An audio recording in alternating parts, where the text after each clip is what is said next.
तर कसे आहात मित्रांनो? तुमच्या सर्वांचा मी स्वागत करतो परत एकदा लॉची ABCD या चॅनलवरती. तर मित्रांनो, याच्या अगोदर पण आपण ज्युरिस्प्रुडन्सचे काही स्कूल होते त्याच्याबद्दल आपण माहिती जाणून घेतली होती. तर तुमचा हा मित्र तुमच्यासाठी एक पुढचा नवीन चॅप्टर म्हणजे नवीन एक ज्युरिस्प्रुडन्सचं स्कूल घेऊन आलेला आहे. तर अर्थातच मी अपेक्षा या व्हिडिओतून तुमच्यासाठी काहीतरी नवीन सांगण्याचा प्रयत्न करणार आहे, काहीतरी नवीन शिकवण्याचा प्रयत्न करत आहे.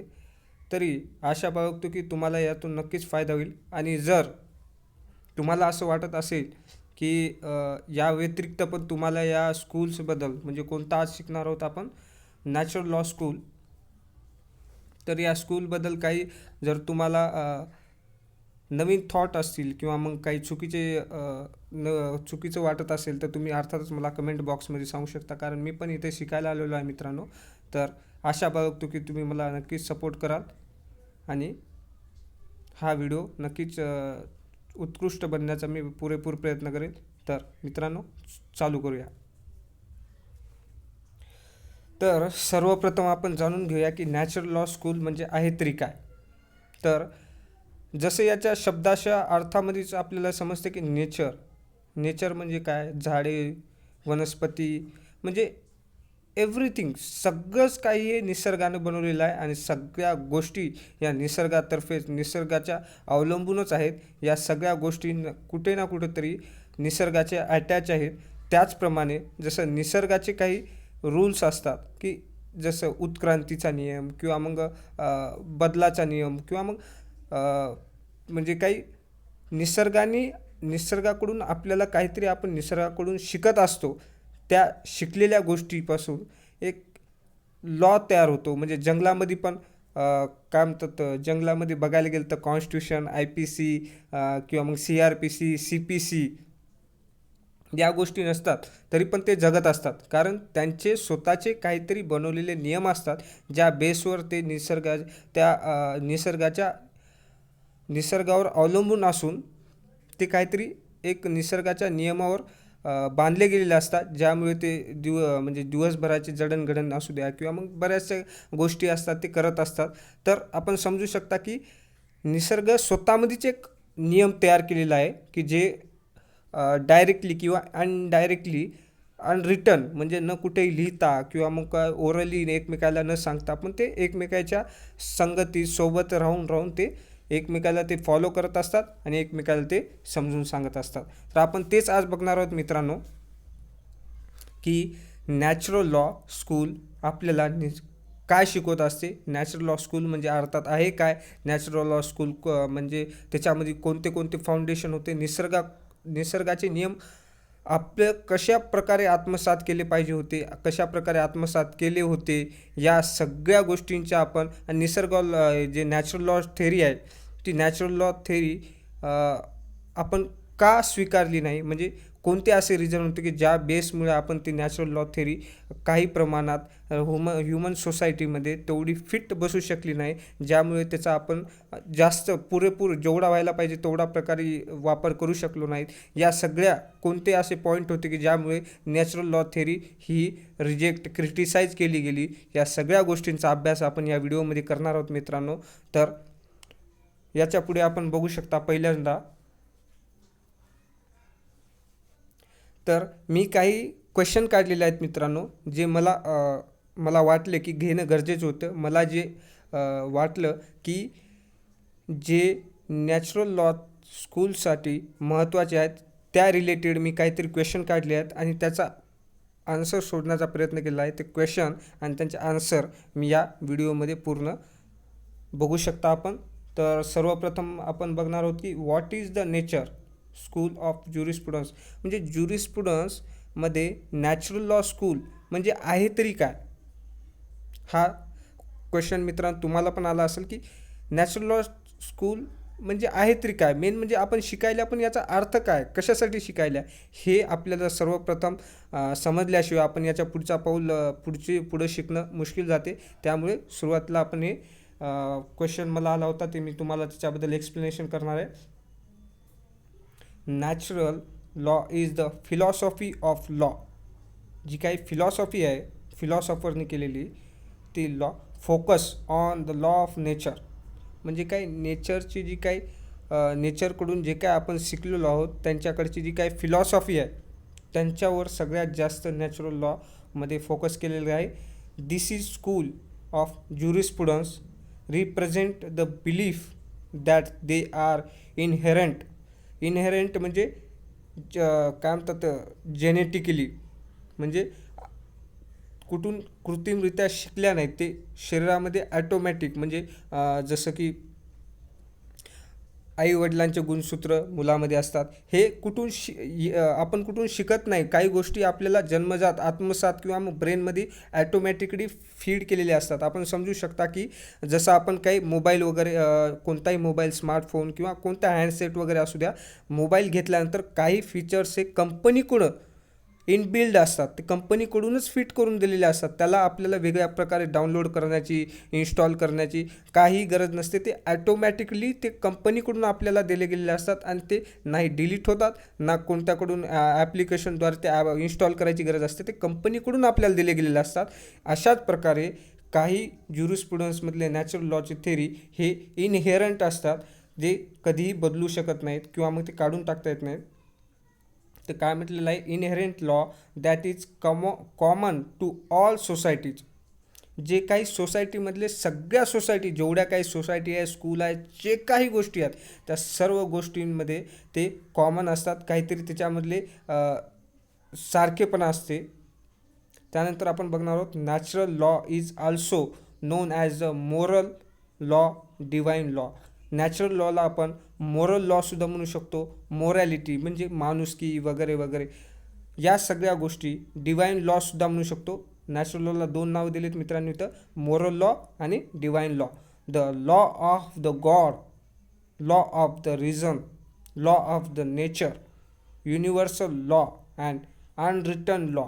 जसं मी सांगितलं मित्रांनो की निसर्गाचे काही नियम असतात ते आपण फक्त समजू शकतो, ते कुठेही लिहिले गेलेले नसतात. जसं जंगलामध्ये की वाघच हरणाला खाऊ शकतो, हरिण वाघाला खाऊ शकत नाही, कारण ही किंवा मग सिंह शिकारला जाईल. म्हणजे तुम्ही बघू शकता की प्राण्यामध्ये पण काही अशा प्रकारच्या प्रजाती असतात की ते फक्त गवत खात असतात, ते मांस नाही खात.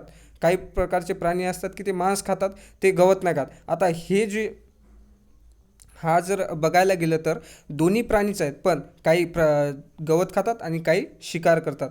तर ही जी अनरिटन काहीतरी लॉ आहे की फक्त हरीण गवत खाणार, वाघ मांस खाणार, ही जी काही हे जे काही नियम आहे, हा नियम कुठं लिहिला गेलेला नाही की हरणानं फक्त गवतच खायचे.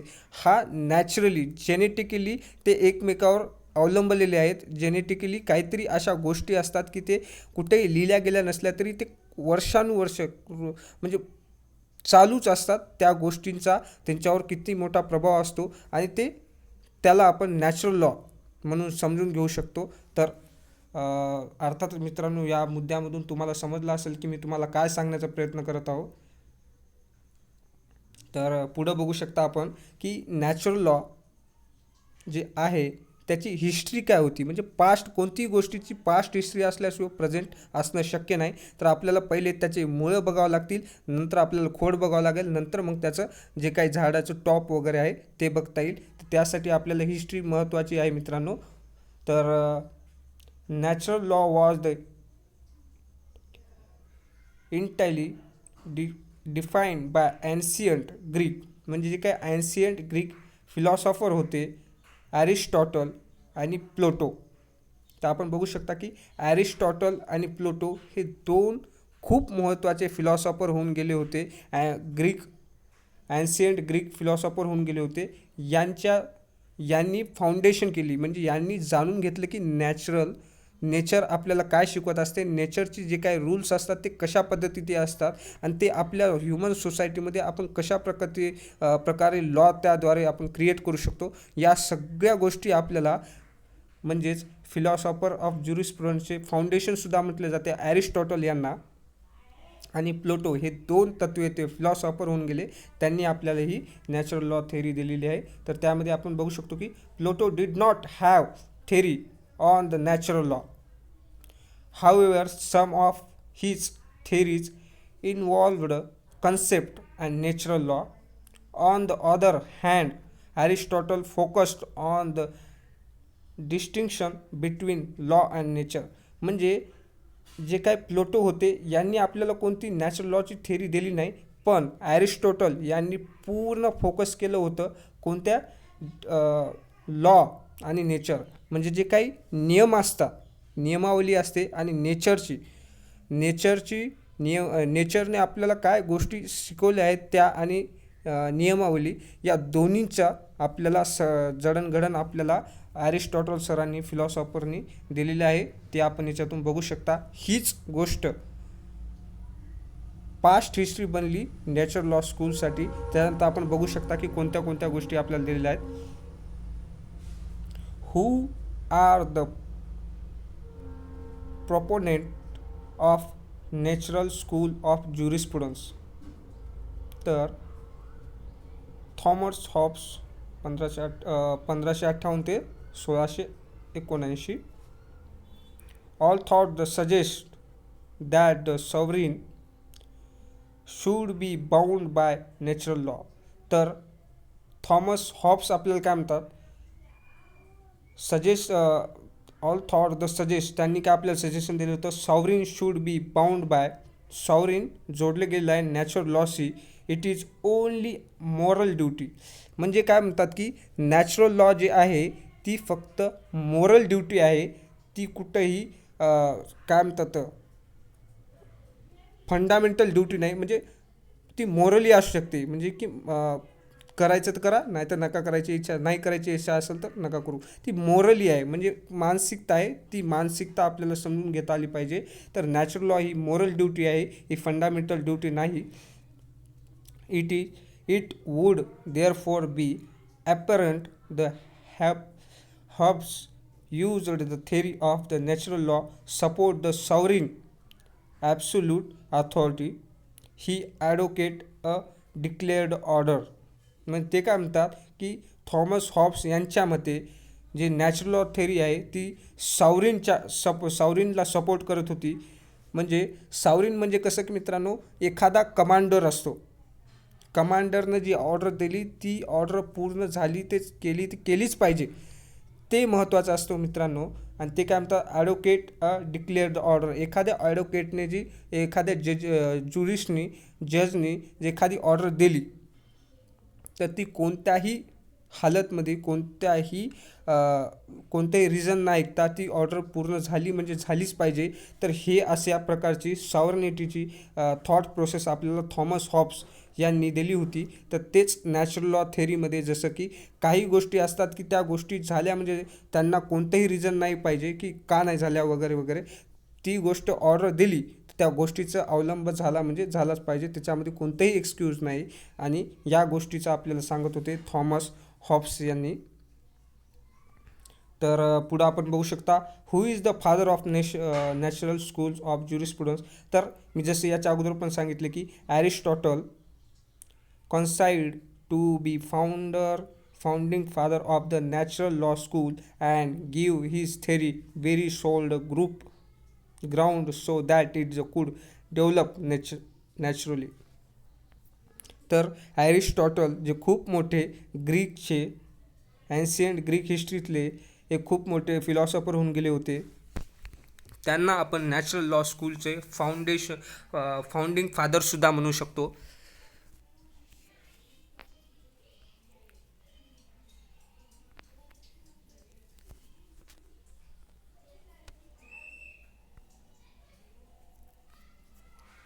त्याच्यानंतर आपण पुढं बघू शकतो मित्रांनो, what is the natural law theory of jurisprudence in India.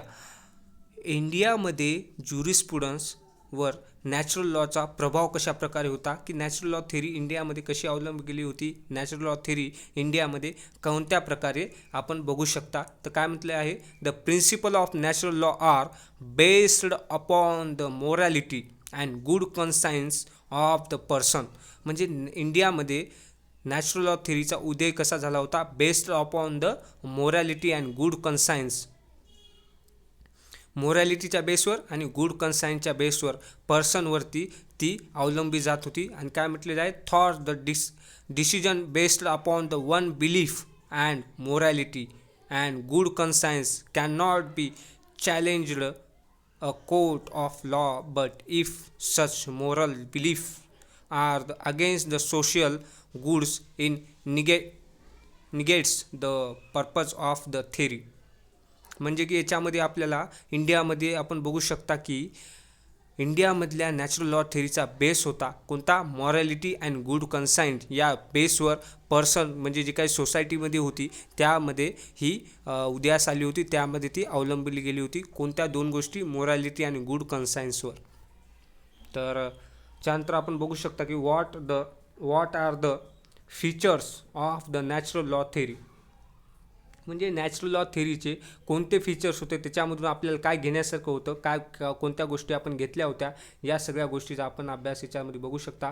की the theory of natural law believe that over civil law, म्हणजे जे काही सिव्हिल लॉ आहेत आणि CPCचे किंवा मग त्या related civil law should be based on the morality, ethics and what is the inherent correct.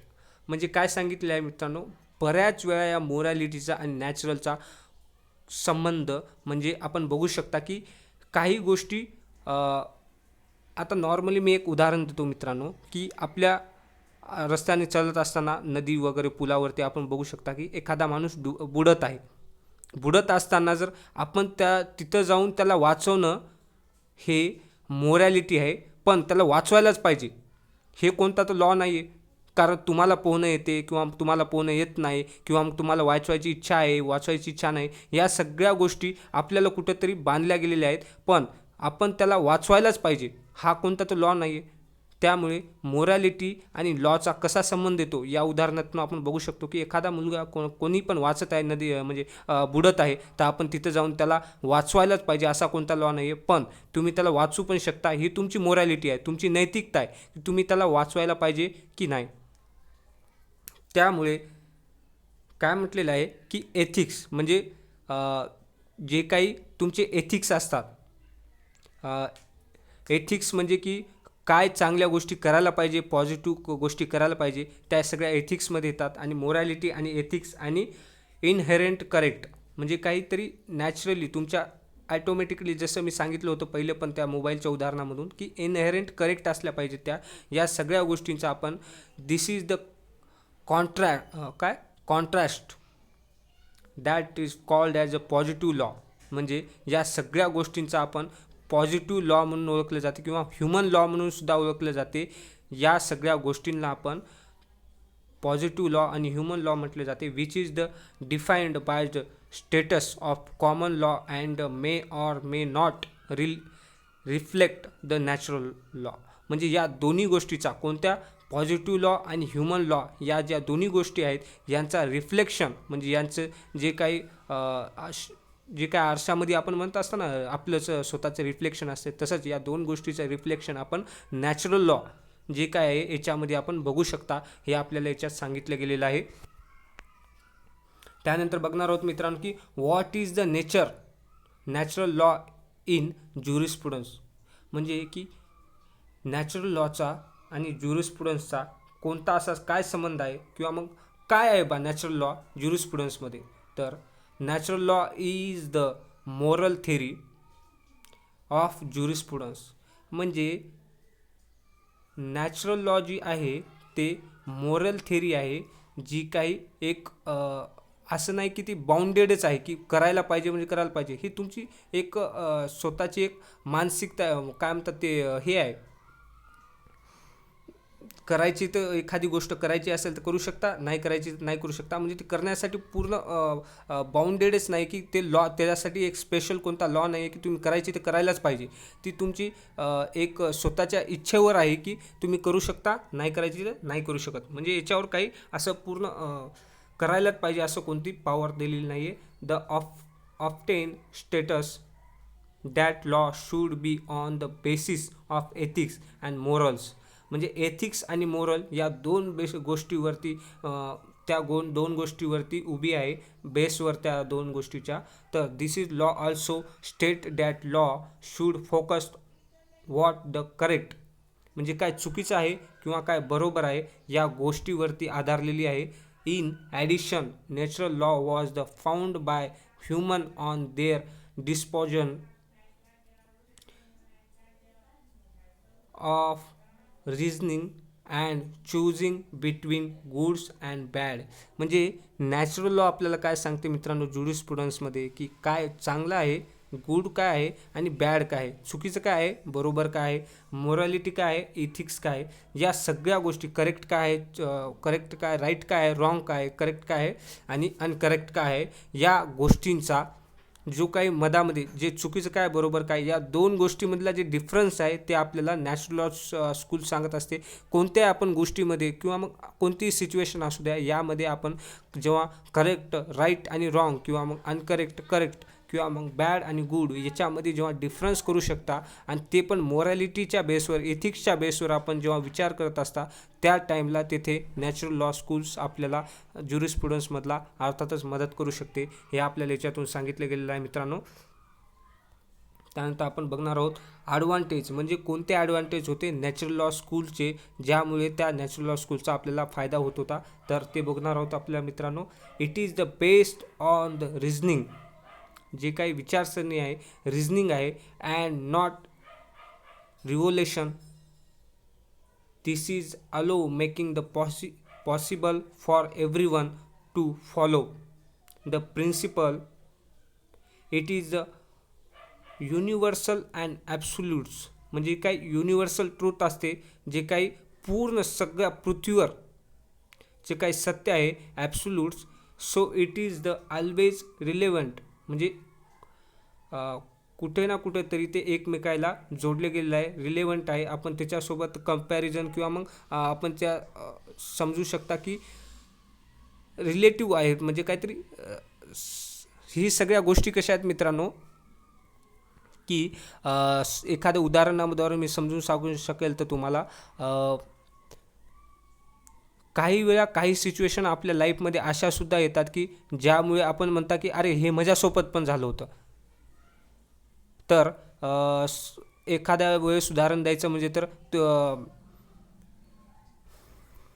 तुम्ही रस्त्याने चालत असताना एखाद्या वेळेस जर तुम्ही फुटपाथवरून जात असताना अचानक एखादी गाडी तुम्हाला येऊन डॅश करून जाते, किंवा मग पावसाळ्याचे दिवस असतील तर मित्रांनो, पावसाळ्याच्या दिवसामध्ये तुम्ही जर रस्त्याच्या बाजूनं कडेने चालत असाल तर एखादी गाडी जोरात येते आणि ती गाडीचं चाक त्या खड्ड्यामध्ये पाणी असलेलं ते पाणी आपल्या अंगावर उडते. ही गोष्ट कुठे ना कुठेतरी कोणासोबत तरी बऱ्याच वेळा झालेली असू शकते, किंवा मग लाईफमध्ये एखाद्या वेळेस तर त्यासोबत झाली असते किंवा बघितलेली असू शकते. आपण पण ते रिलेटेड करू शकता, आपण ते समजू शकता की त्या टाईमला त्या सिच्युएशनमध्ये त्याला कसं वाटलं असेल, त्यासोबत काय झालं असेल.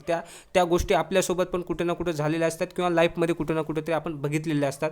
याच गोष्टीचा संबंध रिलेटिव्हनेसचा आपण या नॅचरल लॉ थेरीमध्ये आपण बघू शकता की कशा प्रकारे ती टाकली गेलेली आहे. पुढं काय म्हणतात मित्रांनो, it always for the clear cut approach and morality establish common rules. म्हणजे या नॅचरल लॉ थेरीचा क्लिअर कट ॲप्रोच होता आणि मोरॅलिटी आणि ॲब्सोल्युटनेस होती, की ज्या बेसवर ही आपल्याला एक ॲडव्हान्टेज ठरलं मित्रांनो नॅचरल लॉ थेरीचा आपल्या लाईफमध्ये, ज्युरिस्प्रुडन्समध्ये. हे अर्थात याच्यातून आपल्याला सांगण्याचा प्रयत्न केला गेला आहे. तर अशा प्रकारे मित्रांनो मी काही गोष्टी होत्या नॅचरल लॉ थेरीच्या ज्युरिस्प्रुडन्सद्वारे, की ज्या गोष्टी मी तुम्हाला समजून सांगण्याचा प्रयत्न केला. तर तुम्हाला अर्थातच याचा जो काही फायदा झाला असेल तर कमेंट बॉक्समध्ये सांगू शकता मला, की या गोष्टीमुळे मला या नॅचरल लॉ थेरी समजायला मदत झाली. तर मला खूपच आनंद होईल जर तुम्हाला या गोष्टीचा फायदा होत असेल तर तुम्ही मला कमेंट बॉक्समध्ये सांगू शकता. तर धन्यवाद मित्रांनो.